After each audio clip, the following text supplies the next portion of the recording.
আলহামদুলিল্লাহ।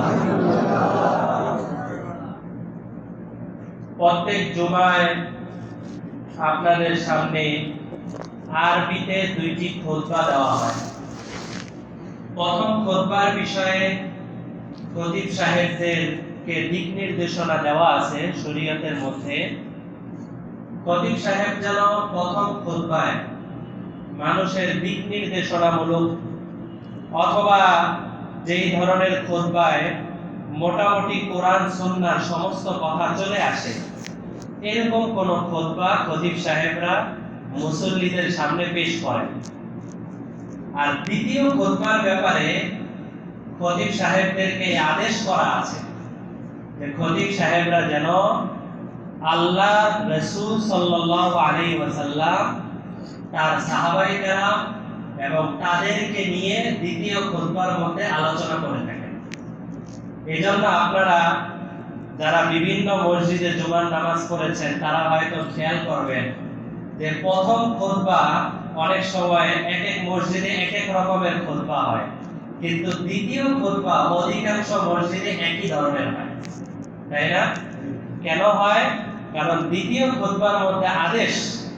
খুতবা বিভিন্ন ধরনের হতে পারে, কিন্তু মৌলিক বিষয় এক থাকবে, সেটা হলো দ্বিতীয় খুতবার মধ্যে আল্লাহ তাআলার বরত্বের কথা আলোচনা হবে, নবীজির ব্যাপারে কিছু আলোচনা করতে হবে। নবী সাহাবায়ে কেরাম যারা আরহামু উম্মতি বিউম্মতি আবু বকর ওয়া আশাদ্দুহুম ফি আমরিল্লাহি উমর, আছে না? আবু বকর, ওমর, উসমান, আলী, হাসান, হুসাইন, ফাতেমা, আব্বাস, ওনাদের আলোচনা বিশেষভাবে করতে হবে। তো এই দ্বিতীয় খুতবার মধ্যে মনে হয় প্রায় সমস্ত খতিব সাহেবরা নবীজির ব্যাপারে আলোচনা শুরু করার আগে প্রত্যেক মসজিদে একটা আয়াত দ্বিতীয় খুতবার মধ্যে পড়া হয়। এই আয়াতটি 22 পারা 5 নাম্বার পৃষ্ঠায় আল্লাহ তাআলা বলেছেন। আমি সেই আয়াতটি খুতবার মধ্যে আপনাদের সামনে তেলাওয়াত করেছি। আয়াতটি আপনাদের অনেকে মুখস্থ থাকার কথা। আল্লাহ তাআলা বলেন, ইন্নাল্লাহা ওয়া মালাইকাতাহু ইউসাল্লুনা আলান নবী ইয়া আইয়ুহাল্লাযীনা আমানু সাল্লু আলাইহি ওয়া সাল্লিমু তাসলিমা। এই আয়াতের মধ্যে আল্লাহ তাআলা কি বলেছেন? আল্লাহ তাআলা বলেন, ইন্নাল্লাহা, ইন্না মানে নিশ্চয়ই, আল্লাহ আল্লাহ, ইন্নাল্লাহা ওয়া মালাইকাতাহু, মালাইকা মানে হলো ফেরেশতা। তোমরা জেনে রাখো নিশ্চয় আল্লাহ এবং তার সমস্ত ফেরেশতারা ইউসাল্লুনা আলান নবী, তারা সবাই আল্লাহর নবী হযরতে মুহাম্মদুর রাসূলুল্লাহ সাল্লাল্লাহু আলাইহি ওয়াসাল্লামের উপরে দুরূদ পড়তে থাকেন। আল্লাহ তাআলা তো আমাদের মতো দুরূদ শরীফ পড়বেন না। আল্লাহ তাআলার দুরূদ হলো ভিন্ন। মুফাসসিরিনে কেরাম এই আয়াতের তাফসীরের মধ্যে লেখেন, আমরা দুরূদ পড়ি আর আল্লাহ তাআলা দুরূদ পড়েন না। আল্লাহ তাআলা নবীর উপরে প্রতিনিয়ত জীবদ্দশায়, নবীজি যতদিন দুনিয়াতে ছিলেন ততদিন এবং মারা যাওয়ার পর থেকে নিয়মিত রওজায়ে আতহারে, মদিনার রওজায় প্রত্যেক দিন আল্লাহ তাআলা আকাশ থেকে রহমত নাযিল করতে থাকেন। এটাই আল্লাহর জন্য দুরূদ। ওয়া মালাইকাতাহু, সমস্ত ফেরেশতারা যারা, তারা আল্লাহর রাসূলের উপরে দুরূদ পাঠ করতেছেন। এরপরে আয়াতের পরের অংশে আল্লাহ তাআলা ডাক দেন, ইয়া আইয়ুহাল্লাযীনা আমানু, হে ঈমানদাররা, সাল্লু আলাইহি ওয়া সাল্লিমু তাসলিমা। আল্লাহ যেহেতু রহমত নাযিল করেন, ফেরেশতারা যেহেতু দুরূদ পাঠ করে, হে ঈমানদাররা তোমরাও প্রতিনিয়ত আল্লাহর রাসূলের উপরে দুরূদ নাযিল করতে থাকো, দুরূদ পাঠ করতে থাকো। তাহলে আল্লাহ তাআলা আমাদের নবীজিকে কতটা ভালোবাসেন যে সমস্ত উম্মতদেরকে আল্লাহ তাআলা হুকুম করেছেন যে সবাই যেন আমাদের নবীজির উপরে দুরূদ পাঠ করতে থাকে। এই যে আমরা মজলিসের মধ্যে বয়ান করছি, বয়ান শুনছি, এই মজলিসের মধ্যে নবীজির নাম উচ্চারণ করার পরে একবার সবার জন্য সাল্লাল্লাহু আলাইহি ওয়াসাল্লাম এই দুরূদ পাঠ করা ওয়াজিব, একবার। আর এরপরে যতবার নবীজির নাম নেওয়া হবে প্রত্যেকবার সাল্লাল্লাহু আলাইহি ওয়াসাল্লাম বলতে থাকা এটা মুস্তাহাব, ভালো, পড়লে সওয়াব হতে থাকে। হযরত আবু তালহা রাদিয়াল্লাহু তাআলা একজন সাহাবী, উনি একবার নবীজিকে দেখে, নবীজি বাসার থেকে বের হইছেন, একটু মুচকি মুচকি হাসতেছেন, মানে দেখলেই বোঝা যায় নবীজির মনটা অনেক খুশি, ভালো লাগতেছে এমন মনে হয়। নবীজিকে জিজ্ঞেস করলেন সাহাবী, ইয়া রাসূলুল্লাহ, আজকে আপনার মনটা একটু খুশি খুশি লাগতেছে, আনন্দ মনে হচ্ছে, কারণটা কি? তখন নবীজি বলেন, একটা সুসংবাদ আমার কাছে আসছে। কি সুসংবাদ? আমার কাছে আতানি আল মালাক, একজন ফেরেশতা আমার কাছে আসছে, ফা আখবারানি, এবং আমাকে খবর দিয়ে গেল। কি খবর? কিয়ামত পর্যন্ত আপনার যত উম্মত আপনার নামে একবার করে দুরূদ পড়তে থাকবে, আল্লাহ তাআলা ওই উম্মতের উপরে 10টা করে রহমত নাযিল করবেন। এই জন্য নিয়মিত চেষ্টা করি তাফসীরের আগেও, জুমার বয়ানের আগেও আমি নিজেও দুরূদ শরীফ পড়াই এবং আপনাদের সবাই নিয়ে দুরূদ শরীফ পড়াই। কেন? আমার সামনে যদি 200 মানুষ বসা থাকে, সবাই যদি একবার করে দুরূদ শরীফ পড়ে এরপরে আমরা বয়ান শুরু করি, তাহলে সবার উপরে 10টা করে রহমত যদি নাযিল হয়, এরপরে যে বয়ানটা হবে এই বয়ানটা মানা আমাদের জন্য সহজ হয়ে যাবে। এই জন্যই রাসূল বলেন, ইন্না লিল্লাহি মালাইকা, এই জমিনের মধ্যে একদল ফেরেশতা আছে, সাইয়াহিনা ফিল আরদ, যাদের কাজই হলো জমিনের মধ্যে ঘোরাঘুরি করতে থাকে, বিভিন্ন জায়গায় সাইয়াহিন মানে খুব সফর করতে থাকে। ইউবাল্লিগুনি মিন উম্মতি আসসালাম, তাদের কাজই হলো এটা, যখনই আমার কোন উম্মত আমার উপরে দুরূদ পাঠায়, সাথে সাথে এই ফেরেশতারা নিয়ে মদিনায় আমার কাছে এসে এই দুরূদটাকে পৌঁছায় দেয়। এবং প্রত্যেকবার তার নাম সহ, বাবার নাম সহ। কারণ সাহাবায়ে কেরামের মধ্যেও আপনারা জানেন, যখন আমরা হাদিস বয়ান করি, আব্দুল্লাহ ইবনে ওমর, আব্দুল্লাহ ইবনে আব্বাস নাম সহ আমরা বয়ান করি না? তো এটা নিয়ম যে প্রত্যেকে নিজের নাম বলা, তার বাবার নাম সহ বলা। যদিও আমাদের বাংলাদেশের মধ্যে এই রেওয়াজটা নাই, জিজ্ঞেস করলে আব্দুল্লাহ এতটুকুই বলে, বাবার নাম বলে না। কিন্তু সৌদি আরবের মধ্যে এখনো এই রেওয়াজ আছে, নাম জিজ্ঞেস করলে বাবার নাম সহ বলে, বিন বলে, বাবার নাম বলে। তো রাসূলের কাছে ফেরেশতারা প্রত্যেকবার তার নাম এবং বাবার নাম সহ দুরূদটাকে, যে অমুকের ছেলে অমুক আপনার কাছে দুরূদ পাঠাইছে, যদি প্রত্যেক দিন আমরা অন্তত 100 বার রাসূলের কাছে দুরূদ পাঠাতে পারি, তাহলে রাসূলের কাছে আমার নাম 100 বার পৌঁছবে। এটা আমাদের জন্য সৌভাগ্যের ব্যাপার না?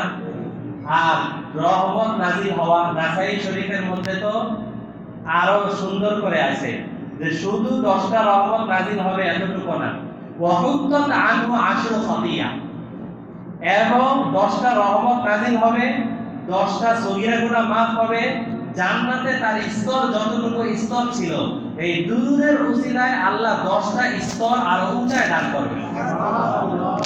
তাহলে এই যে নবীজি সাল্লাল্লাহু আলাইহি ওয়াসাল্লাম রবিউল আউয়াল মাসে জন্মগ্রহণ করেছেন, রবিউল আউয়াল মাসে উনি মৃত্যুবরণ করেছেন, চলে গেছেন।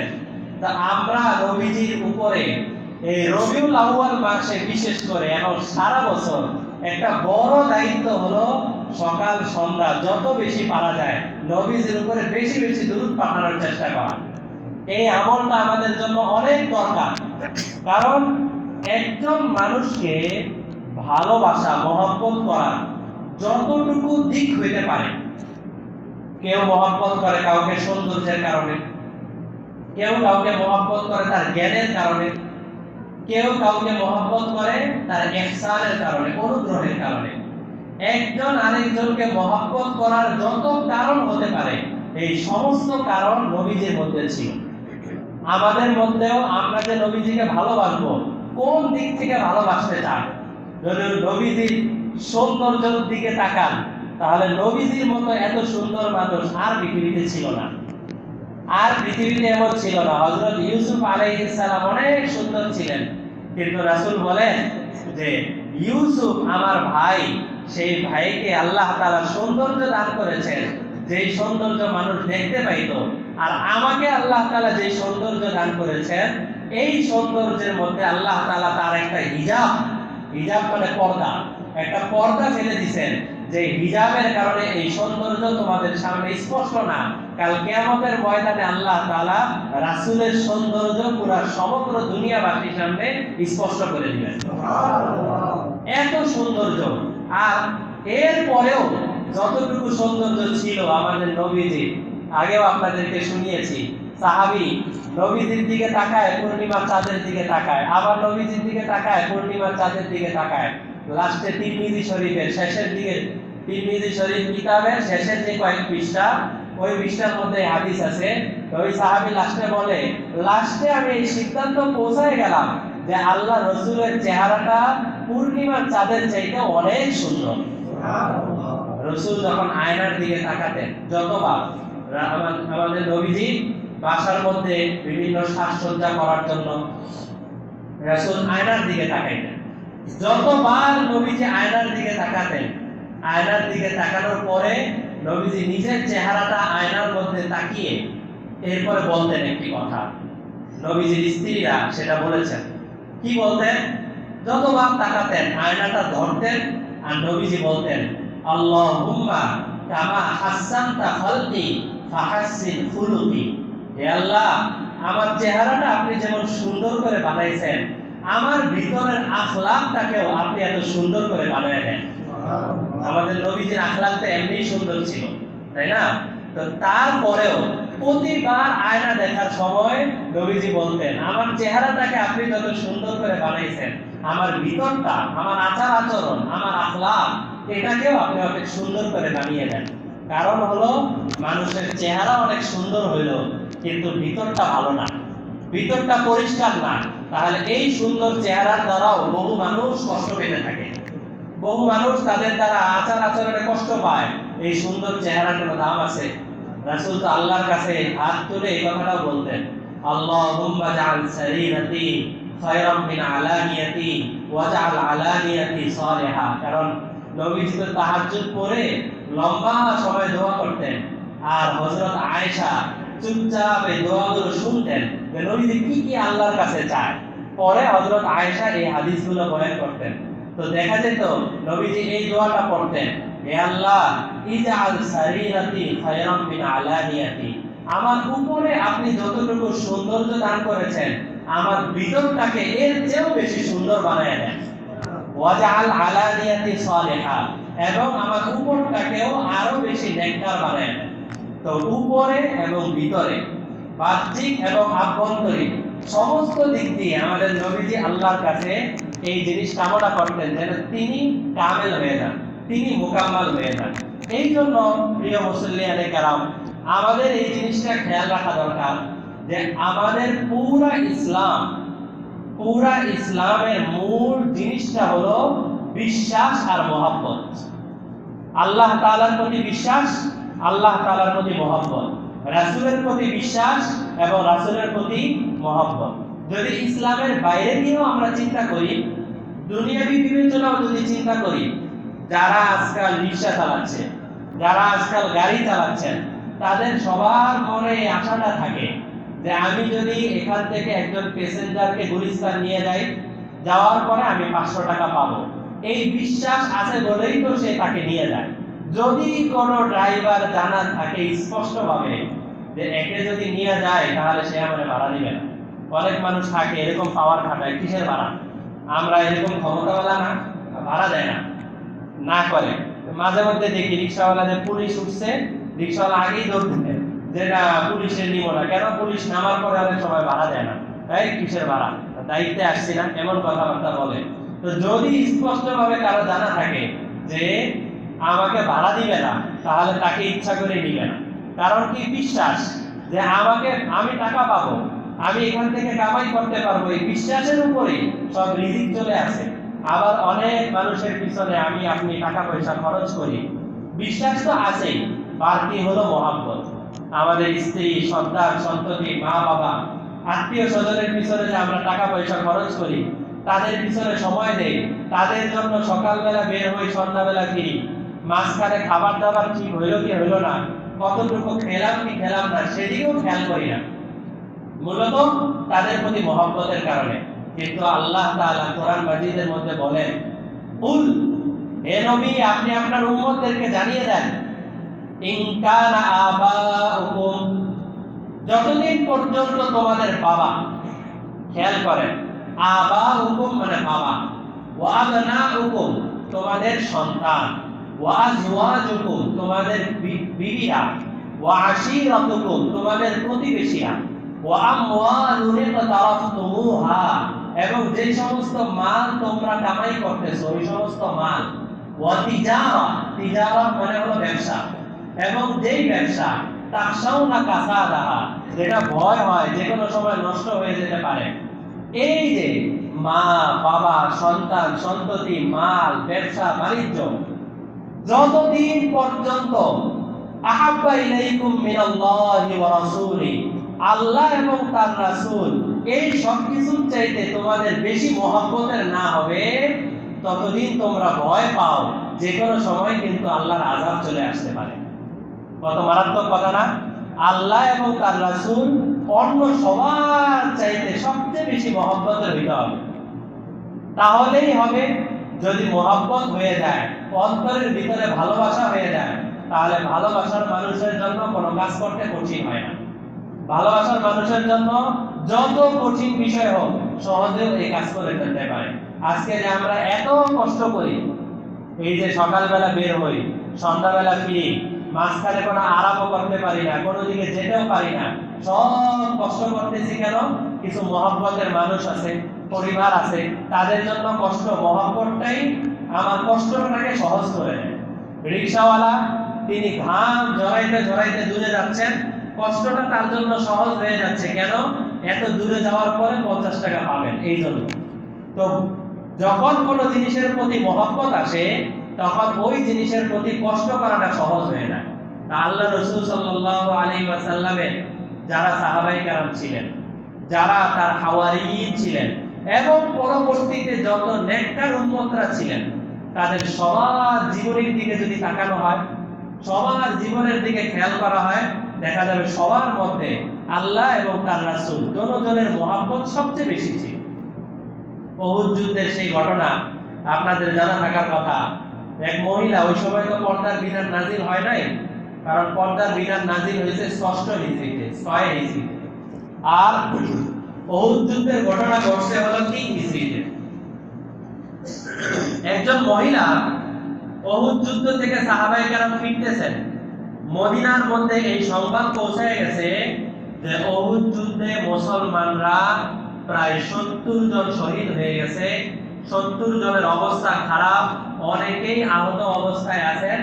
একটা ভুল সংবাদও পৌঁছে গেছিল মদিনায়, সেটা হলো আমাদের নবীজি সাল্লাল্লাহু আলাইহি ওয়াসাল্লামও শহীদ হয়ে গেছেন। এই একটা ভুল সংবাদও পৌঁছে গেছে। এটা ভুল সংবাদ পৌঁছে যাওয়ার কারণও ছিল, কারণ নবীজির এক সাহাবী ছিলেন হযরত মুসআব। এই মুসআব রাদিয়াল্লাহু তাআলাকে দেখতে অনেকটা আমাদের নবীজির মতোই দেখা যায়। তো উনি শহীদ হয়ে গেছিলেন।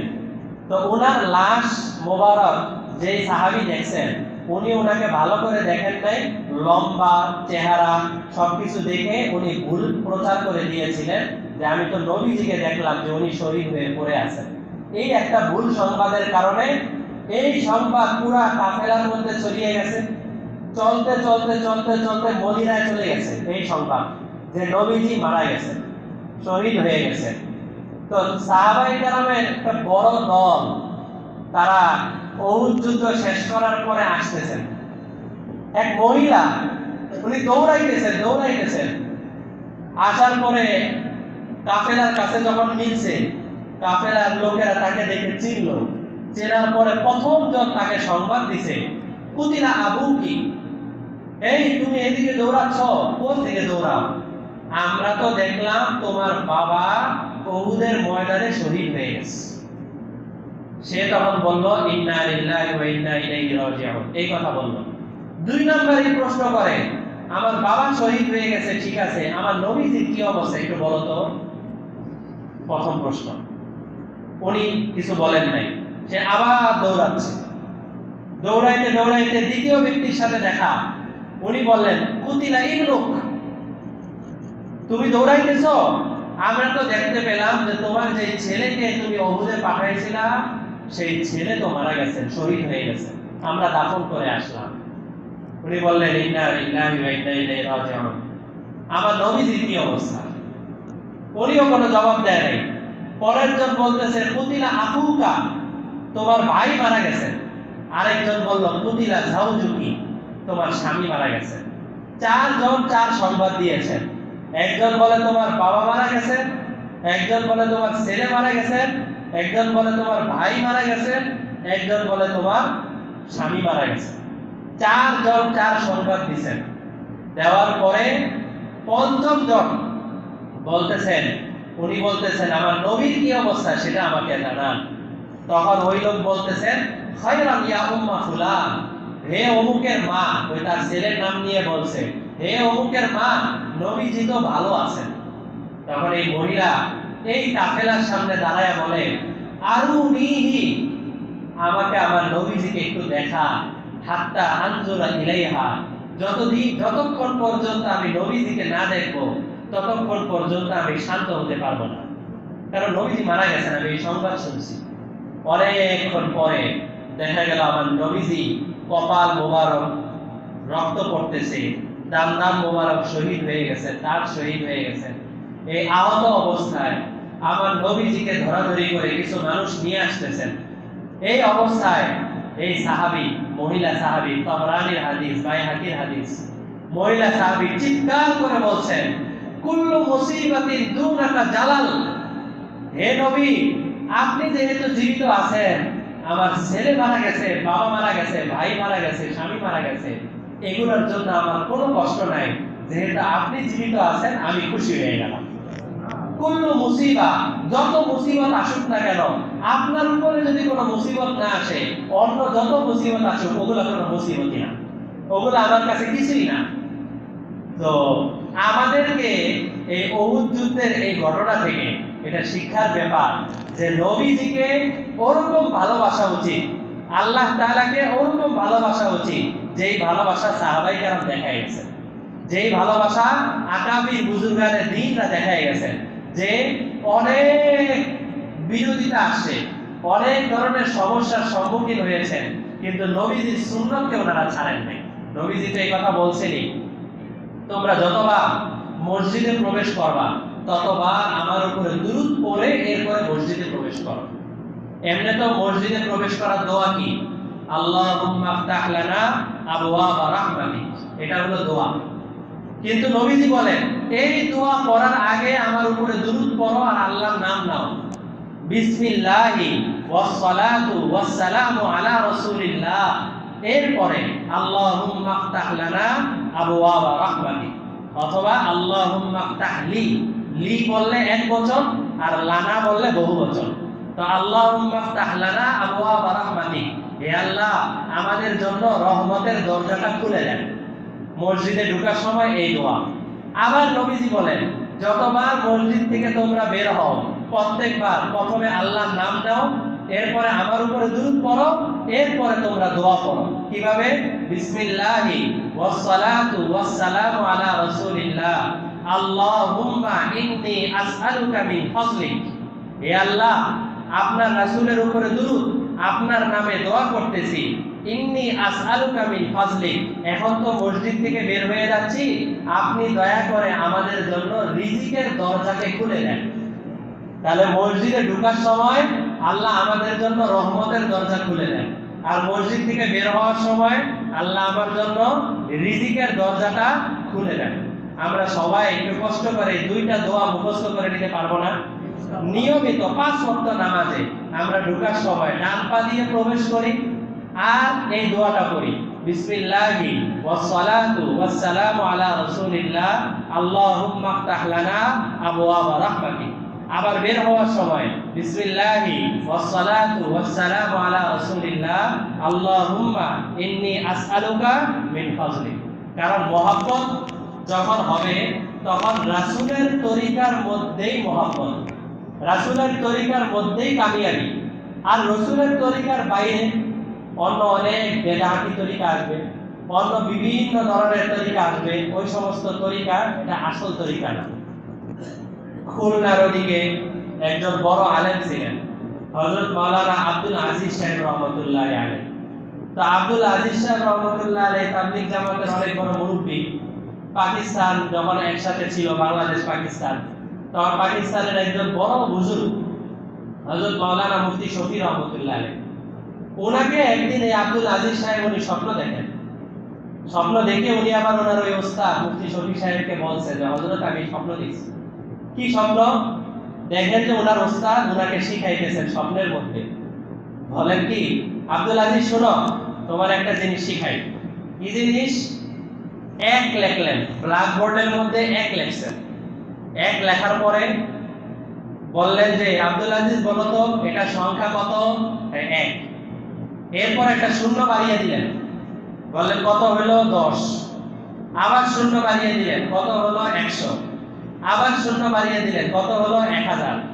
আবার শূন্য বাড়িয়ে দিলেন, কত হলো? 10000। এবার বললেন আব্দুল আজিজ এবার একের বাইরে আগে শূন্য লেখো, একের আগে শূন্য লেখো। একের আগে একটা শূন্য লেখছে, তার দাম কত? 1। আরো একটা শূন্য লাগাও, যদি দশমিক লাগানো হয় তাহলে আরো ছোট হয়ে যাবে। আরো শূন্য লাগাও, আরো শূন্য লাগাও, এইভাবে যত শূন্য আগে লাগাও এই শূন্যের কোনো দাম নেই, আর পরে যত শূন্য লাগাও এই শূন্যের দাম আছে। তো উনি ওনার ওস্তাদকে বললেন যে হযরত আপনাকে নিয়ে আজকে তো আমি এই স্বপ্ন দেখছি।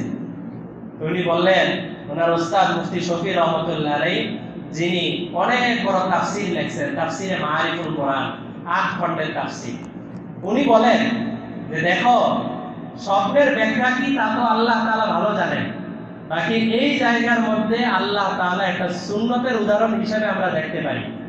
সেটা কি? নবীজি যেই তরিকায় বলছেন যে এই জায়গার মধ্যে এই কাজটা করো, ওই জায়গার মধ্যে যদি ওই কাজটা করি তাহলে যত বেশি করতে থাকবো তত বেশি সওয়াব হইতে থাকবে। আর নবীদের বাইরে গিয়ে নিজের মন মতো করে অনেক শূন্য লিখতে থাকলাম। জুমার নামাজ, জোহরের নামাজ 4 রাকাত ফরজ, জুমার নামাজ 2 রাকাত ফরজ। এখন আমার খুব মনে চাইল যে জুমার নামাজ কেন 2 রাকাত? এই দিন তো অনেক মানুষ আসে, এই দিন আমি 4 রাকাত পড়ি। নবীজির তরিকার বাইরে হয়ে গেল না? এবার যতই নামাজ পড়া হোক না কেন, এই নামাজ আল্লাহ তাআলার কাছে কোনো দাম রাখে? কোনো দাম রাখে? 2 রাকাত, বাস এই 2 রাকাতের মধ্যেই কামিয়াবি, 2 রাকাতের মধ্যেই সফলতা। যারা বেদাতের সাথে যুক্ত হয় তাদের বড় একটা না বুঝার কারণ হলো তারা সবসময়, আপনি যদি তাদেরকে বলেন যে ভাই এই কাজটা বেদাত, এই কাজটা গুনাহ, এই কাজটা করেন না, তারা সবসময় এই কথাটা বলবে যে কাজটা কি ভালো না খারাপ? এই কাজটা তো ভালো। তাহলে ভালো কাজ করলে সমস্যাটা কি? ভালো কাজ করলে কি সমস্যা? আযান দেওয়ার আগে আলাদা করে একটা দুরূদ শরীফ পড়ে। অনেক মসজিদে আছে না, আযান দেওয়ার আগে আলাদাভাবে দুরূদ শরীফ পড়া হয়। জিজ্ঞেস যদি করে যে ভাই এই দুরূদ শরীফ আলাদাভাবে আযানের আগে কেন পড়েন, কি জন্য? নবীজি কি কোনো হাদিসে বলছেন? না। এরপরে সাহাবায়ে কেরাম কোনো আমল করছেন? না। তো দুরূদ শরীফটা আযানের আগে কেন দুরূদ শরীফ পড়বেন? দুরূদ শরীফ পড়া কি কোনো খারাপ কাজ নাকি? এটা ভালো না? 10টা রহমত নাজিল হবে, 10টা গুনাহ মাফ হবে। তাহলে দুরূদ শরীফ আমি পড়ি, সমস্যাটা কি? দুরূদ শরীফ অনেক ভালো কাজ, কিন্তু নবীজির তরিকার বাইরে গিয়ে যদি দুরূদ পড়া হয় তাহলে ওইটা ভালো কাজ না। হাদিসের মধ্যে কোথাও তোমরা আযানের আগে দুরূদ পাঠ করো এরকম কোনো হাদিস মর্মে পাওয়া যায় না, কোনো হাদিস না। তাহলে আমরা কেন নবীর শেখানো ওই তরিকার বাইরে গিয়ে করব? হযরত বেলাল রাদিয়াল্লাহু তাআলা আনহু নবীজির জীবন দশায় আযান দিয়েছেন, নবীজির মারা যাওয়ার পরেও আযান দিয়েছেন। হযরত উম্মে মাহজুরা রাদিয়াল্লাহু তাআলা আনহু তো, হযরত বেলাল তো নবীজির ইন্তেকালের পরে অনেকদিন আযান দেন নাই, উনি চলে গেছেন দামেস্কে। কিন্তু হযরত উম্মে মাহজুরা উনি নবীজির জীবন দশায়ও মক্কা শরীফে আযান দিতেন এবং নবীজি ইন্তেকালের পরেও অনেক বছর পর্যন্ত খানায় কাবায় আযান দিয়েছেন, কিন্তু ওনাদের কারো মধ্যে দুই মুয়াজ্জিন, মদিনার মুয়াজ্জিন, মক্কার মুয়াজ্জিন, কারো মধ্যে আযানের আগে আলাদা দুরূদ শরীফ পড়তে হবে এরকম কোনো মর্মে হাদিস পাওয়া যায় না। তাহলে এটা যখন বলা হবে যে ভাই এই কাজটা করেন না, এই কাজটা, তাহলে রাগ হয়ে যাবে, এটা ভালো কাজ, এটা করলে সমস্যা কি? একবার আমার ক্ষেত্রে এমন হয়েছে, সফরে আছি, তো সন্দেহ হইতেছে যে ভাই যারা 2 রাকাত, যারা মুসাফির তারা 2 রাকাত পড়বেন, যারা মুকিম তারা 4 রাকাত পড়তে হবে। একজন মাসলা বলতেছেন, পাশের থেকে একজন চিৎকার করে বলতেছেন, আরে ভাই সবাই তো 4 রাকাত পড়লেই হয়, কাজটা কি খারাপ কাজ নাকি ভালো কাজ? 4 রাকাত পড়তে সমস্যা কি? আল্লাহ রসুলের তরিকা হলো যে যখন সফরে বের হয়ে যাবা, 15 দিনের কমের জন্য নিয়ত করবা, 78 কিলোমিটার পার হয়ে যাবা, তখন থেকে আর 4 রাকাত নামাজ, ফরজ নামাজ 4 রাকাত পড়া যাবে না, 2 রাকাত পড়তে হবে। যোহর, আসর আর কি এশা, ফজর আর মাগরিবে না। কিন্তু এখন আমি যদি কি করি, নিজের মন মতো করি, 5 পারায় আল্লাহ তাআলা বলে দিয়েছেন যে তোমরা যখন জমিনে সফরে বের হয়ে যাবা, তখন তোমরা নামাজকে কসর করো, নামাজকে অর্ধেক করো। আমাদের মনে তো চিন্তা আসতে পারে যে নামাজটা পুরো করলে সমস্যাটা কি, আমি পুরো করে নেই, 4 রাকাত নামাজ পড়তে আর কি সমস্যা? না, যেহেতু ফরজ বিধান, ইমামের পিছনে যদি না হয়, মুকিম ইমামের পিছনে যদি না হয়, একাকী যদি নামাজ পড়ি অথবা মুসাফির ইমামের পিছনে যদি নামাজ পড়ি, তাহলে অবশ্যই 4 রাকাত নামাজ আমার জন্য 2 রাকাত পড়তে হবে। এটা ইসলামের বিধান, নবীজির ইত্তেবা, নবীজির সুন্নাত। তো যাই হোক, কথা অন্যদিকে চলে গেছি। মূল কথা ছিল যে নবীদের প্রতি যদি মহব্বত আসে, এই রবিউল আউয়াল মাসের একটা বড় শিক্ষা হলো যে আমরা চেষ্টা করব প্রতিটা কাজে নবীজি যেই তরিকা বাতলায় গেছেন ওই তরিকায় আমরা করার চেষ্টা করব। আর নবীজির তরিকার বাইরে গিয়ে নতুন নতুন অনেক ধরনের তরিকা, নতুন নতুন অনেক কিছু, ওই কাজটা ভালো হলেও নবীজির তরিকার বাইরে যদি হয়, তাহলে সেই কাজ করা থেকে বিরত থাকতে হবে। আল্লাহ তাআলা আমাদের সবাইকে বেদাতের গুনাহ, শিরকের গুনাহ, অন্য সমস্ত গুনাহ থেকে দূরে থাকার তৌফিক দান করেন। ওয়া আখিরু দাওয়ানা আলহামদুলিল্লাহি রাব্বিল আলামিন।